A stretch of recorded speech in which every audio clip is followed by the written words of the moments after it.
Basically, this came up about a year ago. I've written a lot of offers in the market. I created the 21-step sales letter formula that was really popular for a long time. I did the FIBS formula for copywriting. It was really popular for a long time. Those both still work really quite well. But when you get into like hyper competitive markets, you have to have another competitive edge. It's not quite the same. You can't just go out there and mix it up with everybody else. When you're writing against the best copywriters in the world, you have to have an edge. We think that we logic so well as humans that all of our decisions are made in this prefrontal cortex and then we're the superior being and all that. The truth is, most of the decisions we make in our life are made by the third brain. It's this little bitty brain about the size of a walnut at the base of the skull called the reptilian brain. That brain hasn't evolved very much from caveman days or primitive days. And because of that, we're seeing more and more and more as people tap that brain, their offers having this incredible success that other offers don't have. Because you're talking to the part of the brain that you can't talk to it directly. You got this little brain back here that wants to sleep, eat, and reproduce. That's all it wants. It wants to stay alive and procreate the species. That's its job.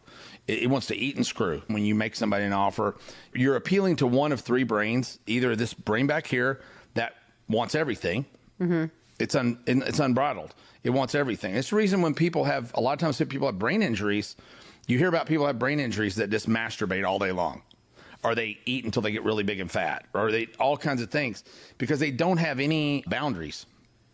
They lose all their boundaries. Like when Emma got dropped on her head as a child, she lost a lot of her boundaries in what's a social norm when speaking to somebody. You know I got thrown out of a fucking second floor window when I was 2 months old, right?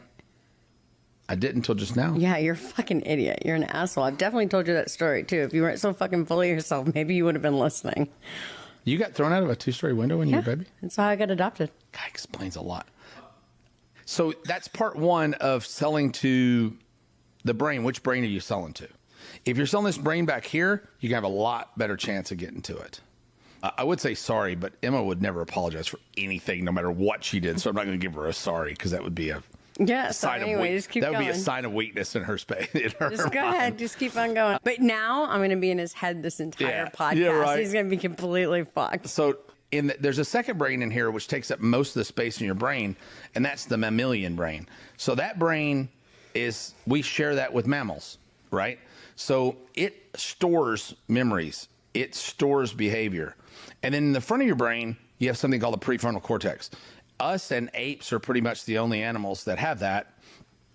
And I'm literally fact checking you as we go. Yeah. Yeah. So far, so good. So far, so good. Well, I make some shit up, so just don't say anything when I make something up. Okay, so here's the way those brains work roughly. So if the best way to explain it is there are three animals, like there's a snake, a dog, and a human. And there's food out in front of the human or the snake or the dog. They're hungry. Their life depends on eating. They're out in the middle of the desert. But there's a giant lion, let's say, on the other side, something way bigger than us that wants the same food, right? Well, the snake likely, other than the primitive forces born into the snake, it has no memory. Snakes don't have a memory. So they only have a reptile brain, a reptilian brain. So if it saw food and it only wants to survive and reproduce, it would go for the food. The lion may pick up the snake, bite its head off, and move on, right? But the snake's not going to back down. It's going to charge forward, right? It'll attack something bigger than it. That's the reason we're scared of snakes, because they're stupid. Snakes will bite you. They'll bite somebody way bigger than them, but they've been given powers of poisons and stuff in some cases that make their defenses stronger by nature. But they don't have any ability to remember what happens if they encounter a bigger obstacle, right? So the mammal, on the other hand, is born with certain inherent fears. Like we have a fear of fire. We have a fear of, some animals have a fear of other animals that are kind of cooked in over generations, that your brain's born with a little bit of that genetic in it. So if you had to think about it like a computer, this reptilian brain is your processor, the mammalian brain is your hard drive, right? And then this frontal brain, this prefrontal brain is like a RAM memory almost, right? So this mammalian brain is going to store that memory. It's going to know not to touch the hot stove again. It also has a cooked in thing called the fight or flight principle. So it's already cooked into your brain when you're born, fight or flight is. So fight or flight is going to basically say three things. This is pretty crude. If it's smaller than you, eat it. If it's bigger than you, run from it.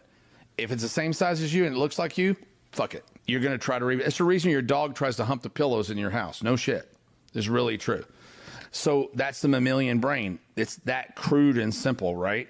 But over time, as we build memories and we educate that brain, it'll store those memories, but it still doesn't know how to sort them. So for the human, we have this thing called a prefrontal cortex. And its entire job is to say one word: no. It keeps us out of trouble. And it keeps us out of success too. So how do you turn the no off to get people to do whatever the hell it is they want to do? You do it by a temporary suspension of belief. We talked about it on a previous episode. You do it with drugs, alcohol, repetition, or stories. Those are kind of the only ways to do it. We go to the movies, right?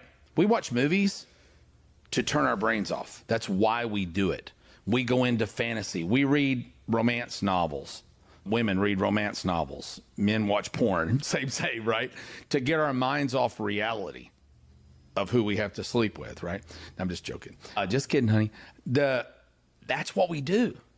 We do it because it's a temporary suspension of belief. It lets us get out of these biases. So you have all these biases in your brain. Your buyer has all these biases of this won't work, that won't work, and all those things. And we're going to talk about why that is in a couple of minutes.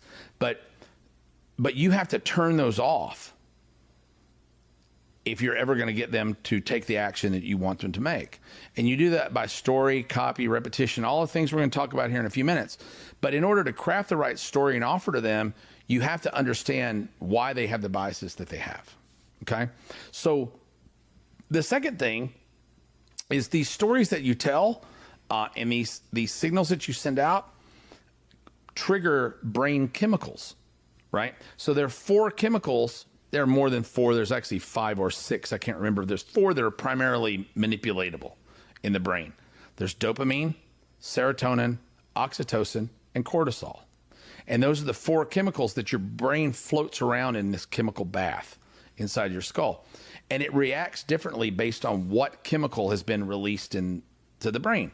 If you do a lot of cocaine, I don't know anything about cocaine. Right. My brother had a friend. He told me one time that it was pretty cool. I'm sure that probably is. I don't like it. I just like the way that it smells. But when he's putting it up his nose at a rate of insanity. But cocaine rushes the brain with dopamine, right? That's an artificial way to get dopamine.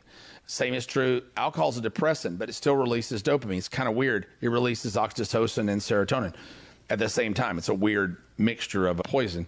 The second is serotonin. Dopamine gives you the anticipation something good's about to happen. Serotonin gives you the anticipation of your status being elevated, right? Serotonin is the elevation of status. Like if you won the Academy Award, or if you got a new car, or if you bought a new Rolex or whatever, for a while, that's going to be the shiny object in your life, and it's going to appear to raise your status, right? So that's a brain chemical. The third is oxytocin. That's the love drug. That's feeling loved, feeling belonging, feeling a member of community. We needed that in caveman days to survive. Because if you got ostracized from the tribe, guess what? You died, right? So we built this thing of needing to be liked, that we're stuck in this loop now, when being liked is not required for survival anymore. But we still think that it is. So we're all trying to fit in. But we're not. Well, some of us. Yeah, we're not elevating our status, right? That's the reason these guys, they're really winning. They're standing out as leaders. And we all still crave leadership because guess what else you needed when you were a caveman? You needed a leader, AKA a moron, to go over on the other side of the hill to see what was there. Right. You know, and everybody else didn't want to do it. So, oh man, you're our guy. Go ahead. You know, you needed warriors. And when those warriors conquered and came back, they got all the pleasures of that, right? And then cortisol is a very interesting drug. And we'll talk about that at the end. It's a depressant. It creates a sense of sadness in people. It's very useful in copywriting if you know where to position it and how to use it, because it's where fear-based copywriting kicks in, right? it also brings back feelings of nostalgia. It brings back, it stimulates the anticipation of something bad happening. I'd say 90% of the copywriters that are calling themselves professional copywriters, holding themselves out as copywriters, writing copy for other people for money, don't know how this shit really works. It's fascinating. We interrupt this pod to bring you this really special announcement. You need to go right now. Well, maybe do they want to go right now? Want to stop? No, at the end. We don't want to have them stop. Go to trainwreckshow.com. There's lots of bots there, GPT bots that do things for you, that do a lot of your work. So you don't have to work so much and drink more beer. The episode archives are over there. There's all of our resources, worksheets, workbooks. Everything that we've done that we give away is over there. Go get it right now. There's a lot of resources there. Way more resources than you get when you buy a lot of communities, I think. And don't forget to like and subscribe so that you can catch every episode as soon as it hits. We'll send you a notification. It doesn't mean you're liking Emma, by the way, because I know that slows us down on our likes. You can just click and say, I like Perry. You don't have to like Emma. It works the same way. Thank you all so much. I hope this was helpful to you. If you have questions, comments, thoughts, feelings, emotions, wherever you're watching this, listen to it, go back and ask those questions. We'd love to see you on YouTube. You get to see Em and I do these live, completely in the nude, here in her hot tub at her house. If you're on YouTube, if you're listening by audio, all you can hear is the splish splash. I was taking a bath. So actually, the noise canceling keeps them from hearing the water. Yeah. Yeah, the jets.